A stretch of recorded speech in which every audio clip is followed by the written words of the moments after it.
श्री स्वामी समर्थ परब्रह्मग्रंथाचा भाग 3.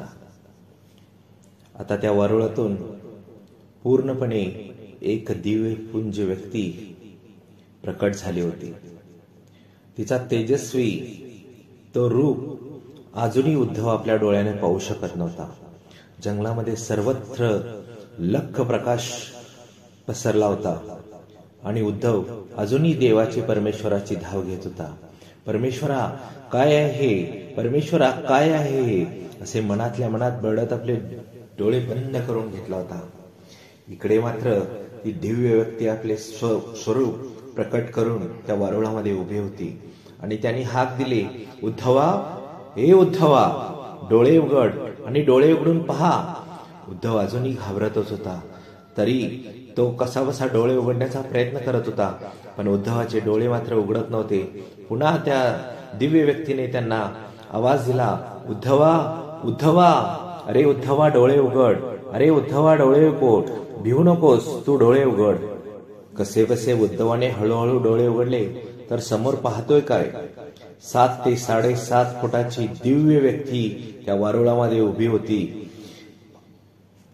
तेजपुंज असे व्यक्तिमत्व, आजाणबाहू, कपाळावर चंदनाचा टिळा, गळ्यात रुद्राक्षाची माळ, असे ते दिव्य स्वरूप पाहून काही क्षण उद्धव घाबरून गेला. उद्धव पुन्हा एकदा डोळे मिटून परमेश्वराची धाव घेऊ लागला. परमेश्वरा, हे कोण आहेत, ही व्यक्ती कोण आहे आणि या वारुळामध्ये काय करत होते, असे असंख्य प्रश्नाने मात्र तो अचंबित झाला होता. त्याला काही सुचत नव्हते. त्यावेळी पुन्हा एकदा त्या दिव्य व्यक्तीने त्याला आवाज दिला, उद्धवा, घाबरू नकोस. पुन्हा एकदा तो अलगद आपले डोळे उघडून त्या दिव्य व्यक्तीकडे पाहू लागला. तुम्ही कोण, असे चाचरतच उद्धवाने त्या दिव्य व्यक्तीला प्रश्न केला. ती व्यक्ती हसतच म्हणाली, घाबरू नको, मी कोण हे सर्व काही तुला सांगतो, तू शांतपणे माझ्या समोर ये. उद्धवा, आज तुझ्यामुळे 400 वर्षापूर्वीचा तप संपन्न झाला आहे.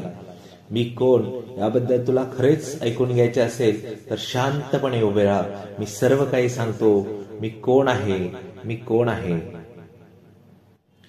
उद्धवा, मी दत्ताचा अवतार आहे. मी श्रीपाद वल्लभ आहे. मीच नरसिंह सरस्वती आहे आणि मीच स्वामी समर्थ आहे. मीच स्वामी समर्थ आहे. मीच स्वामी समर्थ आहे. हे वाक्य ऐकल्यानंतर उद्धव हळवारून गेला. त्याच्या डोळ्यातून घळाघळा पाणी येऊ लागले. काय हे पुण्य, काय ही लीला, काय हा चमत्कार, अशा असंख्य प्रश्नाने उद्धवाचे डोळे पाणावले. त्या ठिकाणी उद्धव स्तब्ध राहिला आणि त्या दिव्य व्यक्तीला तो नमस्कार करू लागला.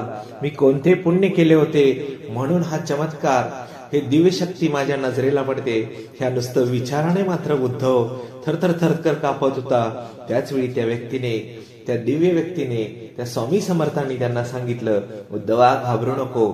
आज तुझ्या हातून 400 वर्षानंतरचे तपाचा जो संपन्न झाला आणि याचे सर्व श्रेय तुला जाते, म्हणून तू माझा परमभक्त असशील, असे श्री स्वामी समर्थांनी त्या उद्धवाला सांगितले. उद्धव अजूनही आपल्याच तंद्रीत होता. त्याला काही सुचत नव्हते. मी कोणती अशी श्रद्धा भक्ती केली ज्यामुळे हे दिव्य स्वरूप माझ्या समोर आले. त्याच्या डोळ्यातून त्या दिव्य व्यक्तीला पाहण्याजोगे दुसरे काही सुचत नव्हते.